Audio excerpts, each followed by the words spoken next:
নবম pay scale নিয়ে দীর্ঘদিনের অপেক্ষার মধ্যে একটি আশাব্যঞ্জক অগ্রগতি এসেছে। সরকারি কর্মকর্তা কর্মচারীদের বেতন কাঠামো নির্ধারণে গুরুত্বপূর্ণ সিদ্ধান্ত নিতে স্থগিত থাকা পূর্ণ কমিশন সভার নতুন তারিখ চূড়ান্ত করেছে জাতীয় বেতন কমিশন।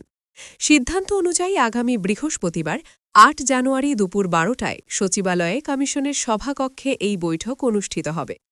পে কমিশনের একটি সূত্র জানিয়েছে, আসন্ন সভায় নবম পে স্কেল সংক্রান্ত বেশ কয়েকটি গুরুত্বপূর্ণ বিষয়ে চূড়ান্ত সিদ্ধান্ত আসতে পারে। বিশেষ করে বেতন গ্রেডের সংখ্যা ও কাঠামো নিয়ে আলোচনা সভার মূল আলোচ্যসূচি থাকবে। বর্তমানে সরকারি চাকরিজীবীদের জন্য ২০টি গ্রেড চালু রয়েছে। কমিশনের একাংশ এই গ্রেড সংখ্যা অপরিবর্তিত রেখে বেতন ও ভাতা যৌক্তিক হারে বাড়ানোর পক্ষে মত দিচ্ছেন। তবে আরেকটি অংশের সদস্যরা মনে করছেন, গ্রেড সংখ্যা কমিয়ে ১৬টি বা এমনকি ১৪টি করা হলে বেতন বৈষম্য কমানো সম্ভব হবে। কমিশন সূত্রে আরও জানা গেছে, নবম পে স্কেল নিয়ে বিভিন্ন মন্ত্রণালয়, দপ্তর ও সংগঠন থেকে পাওয়া মতামতগুলো গভীরভাবে পর্যালোচনা করা হয়েছে এবং সুপারিশ প্রতিবেদন তৈরির কাজ প্রায় শেষ পর্যায়ে রয়েছে।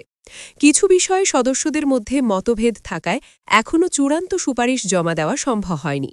তবে কমিশন বলছে, বাস্তবসম্মত ও ভারসাম্যপূর্ণ একটি পে স্কেল প্রস্তাব তৈরির দিকেই তাদের মূল মনোযোগ।